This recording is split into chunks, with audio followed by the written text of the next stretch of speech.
Hey, Scott from Aristocob.com here. And Seth from shrinkingpastor.com. I'm jumping into this one too. Do it. It's good. Together, the three of us, we are Markwood Men's Breakfast Club. Welcome back to Tobacco Advent 2017, Day 6. And why I was so excited to light this one up. This one came to us from Eric Kelly. This was part of that YABO that we opened up. We'll open up in today, a couple weeks or something. I don't know. No, next week. This is terrible. Could be. It's a Markwood Men's Breakfast Club miracle. Yeah, Christmas miracle. See us opening this YABO either today or next today or next Wednesday or next Wednesday. I don't know. I don't know. From Eric Kelly, this is Vanilla 1Q, which he blends himself, a couple tobaccos, 1Q, and a little bit of vanilla. 1Q's already got some vanilla in it, right? That's one thing you just got to get on the table. He adds more vanilla. Cool. Okay. So today we have a Markwood Men's Breakfast Club episode as well as this Tobacco Advent. So make sure to check that out. You get a double dose of these guys. You're welcome, or I'm sorry. However you feel about that. Today's question. Also, come on. Come on. This is... Ooh, we have a veto. You know what? This was stupid. Why is this even in there? Can we just take this out of there? No. Well, you know what? I have our next question. No, I got it. No, we'll do this one. I'm not using my veto on this. No, here's even why. This is a stupid question. I'm not going to use my veto. I posted a picture on Instagram saying we need questions, and I should have posted it about 3 days ago. I didn't. So we have a question from Nicholas or Nichols Slivers. Nicola Slivers. That's one word. Nicolas Livers. So it could be Nichols liver.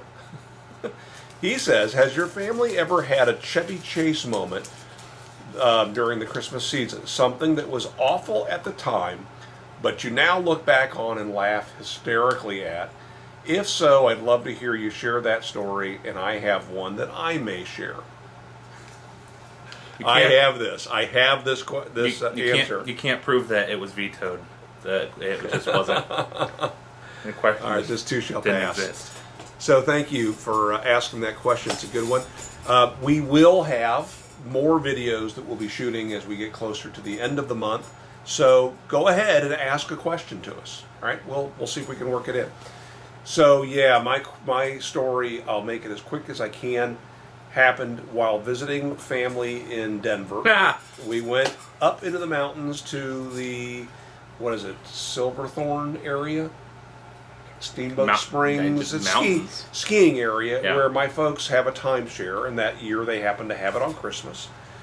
And after a heated discussion, this will date this story, after a heated discussion about national health care being proposed by then President Bill Clinton, my sister Lisa, my brother-in-law at the time Mark, and I decided we needed to cool off. Let's go outside and go sledding. Just so you know, this happened right after midnight. It's a perfect time. Perfect time. And so we went out, and we weren't sure what was down the hill, so we released a sled and let it go on down a little plastic sled and watched it go down. It did okay.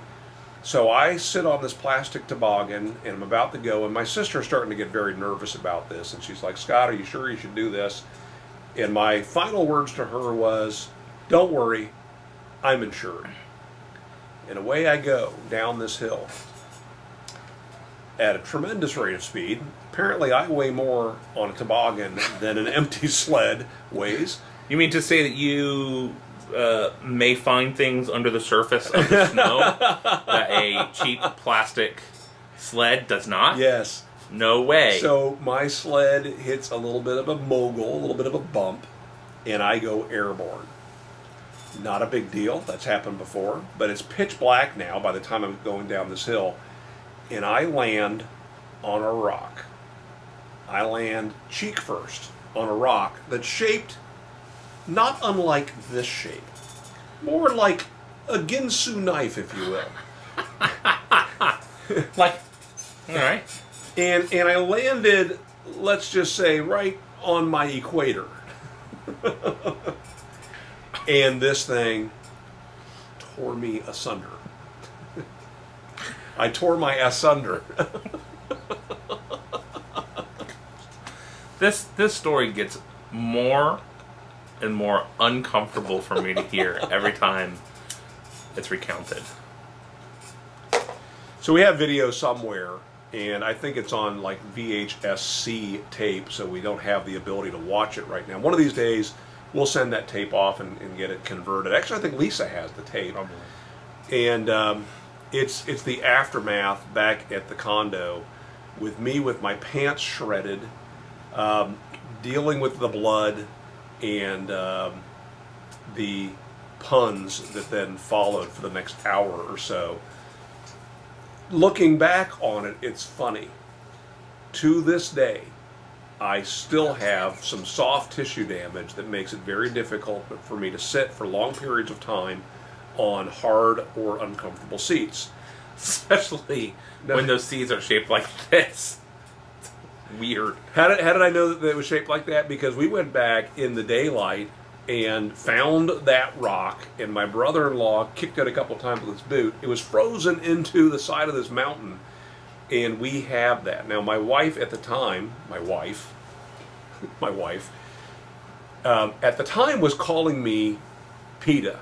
That was her nickname for me because I was a pain in the tuchus. And so that rock is known in the family as PETA Point. And PETA Point was kept as a doorstop, yeah. And it still exists somewhere. It's a rock, but it's been misplaced in a move here or there, so we don't really know where it is. But yeah, it was messed up. And we look back on it now and laugh, but there are times where I'm not laughing to this day. Right now, I'm uncomfortable. Been sitting on this stool for way too long tonight. So the moment like that comes most, and I remember that I was small. I was probably 10. Yeah. And I remember waking up to everyone laughing, kind of groggily coming out and saying, "What's going on?" They said, "Oh, your dad got hurt real bad in a sledding accident." Okay, and just going back to bed. But a couple years ago, I was helping my brother-in-law put lights up on the outside of their house, and the lights weren't working. We discovered that one of the bulbs had broken somehow, but the lights were already up. Put them up, I think, before testing them, and so he hopped up onto banister and was trying to take the bulb out, but he decided to use all metal pliers to do it, and it was still plugged in, and so he reached and grabbed it and did that and let go and started to kind of fall. I caught him and helped guide him down and just let him lean into me while he kind of regained himself. Now he swears to this day that didn't happen. I didn't electrocute. Is this Waffle? Myself. Yeah. Okay. I didn't electrocute. He ain't myself. heavy. He's your brother-in-law. Waffle's a light guy. So Yes. at least well, he's light. Yes. He was L-I-T. light. L-I-G-H-T. Yes. L-I. Yeah. That's this is, I see why you're still not laughing to this day.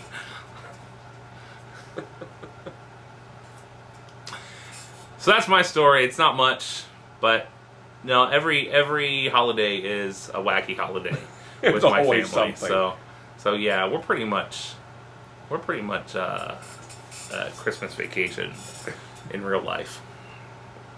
All right, so how about you?